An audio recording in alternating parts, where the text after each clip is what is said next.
Assalamualaikum and good evening, colleagues. First of all, I think we really ought to give our host a round of applause for his hospitality. I'm voting for him. I didn't expect such a round of applause because I know he gets a very good deal here. So his hospitality. Mr. Mayor, Lord Nazir, it's a real privilege to be in your company once again, and it's great to look around the room and see good friends. Brian, it's wonderful to see you, mate. I've not seen you for ages, so lovely to see you, honestly. What I have to say really is that there's a little over 3 weeks before the election takes place. 15th of November, it's coming around very, very quickly. What we know so far is that we've got 3 right-wing candidates. We've got the English Democrats, we've got UKIP, and we've got Tory, all running for this position.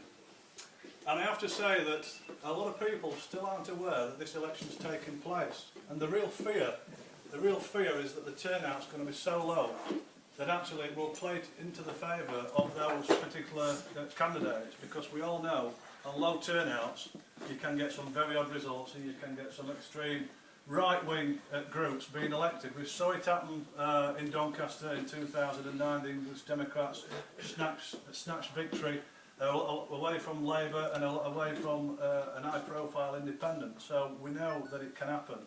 So it's incumbent on all of us really to get out there and spread the message. We've seen the adverts on the TV of late, and those are beginning to connect with people and starting to resonate. But I've been on the doorstep every single day this week, and there's still far too many people not aware that this is about to take place.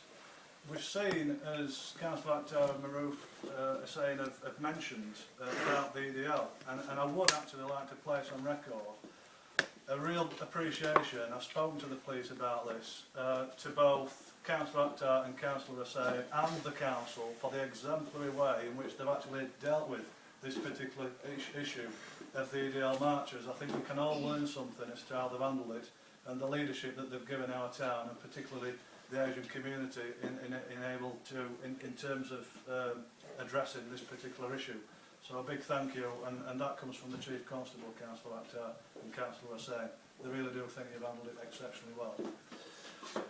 What I can say is that the Labour pledges are beginning to resonate with the public when we talk to them. All these types of events that I speak at, whichever ones they are, and I've done 2 hustings so far with some of the other candidates, been on Radio Sheffield on Monday, and I mentioned 3 right-wing parties standing. There's actually the Liberal Democrats standing, and believe you me, he's more right-wing than the right-wing candidates. He's an absolute crackpot, and if he gets elected, God help us. But in terms of the Labour pledges, what we're standing on is we're not going to be privatising the police service. We've seen 5 police services now, Avon and Somerset, Cleveland, Lincolnshire, West Midlands and Surrey have outsourced huge tracts of their policing service. And what we do know is the public don't want the policing services, a fundamentally critical public service, privatising. So we're not going to see privatisation of policing services here in South Yorkshire. We're also going to be standing up and fighting and arguing against this condemned government about the cuts that they're imposing on our police services. We all know that they're cutting the local government budgets by about 30%, which is tragic, and we're all seeing the consequences of that. But to cut your police service by 20%, we're going to lose over 1,000 police jobs, 350 police constables, and the 680 police support staff that enable those constables to do a great job on our behalf. We're going to lose those from South Yorkshire. Just imagine what that's going to do to our communities in terms of safeguarding our families and ordinary men and women on the street. It's absolutely diabolical, and it really is taking a risk too far with all our safety. The third thing we're going to do is we're going to protect the most vulnerable, and when we talk about the most vulnerable, we're talking about children. It's a fact now that children are less safe in their own home than they are on the street.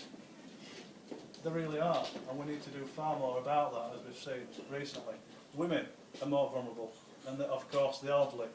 And too often, women and the elderly have to think and plan about where they can go and at what time they can go. Can you imagine a society like that, where people have to plan and think where they can go, where it's safe to go? It's an absolute nonsense. So we're going to do more about putting resources into protecting those 3 vulnerable groups. The fourth thing we're going to do is make an absolute pledge that we won't politicise the police, because effectively the public don't want the police politicising. We'll caveat that, because when we talk about not politicising the police, of course policing has always been politicised, from the Home Secretary imposing the 20% cuts to the police authority making judgments locally about whether to safeguard the police helicopter or put more PCSOs on the street.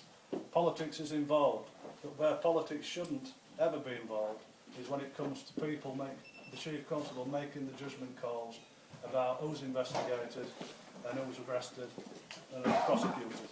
And those key factors in policing, in British justice, should never be interfered with by politicians, and there won't be.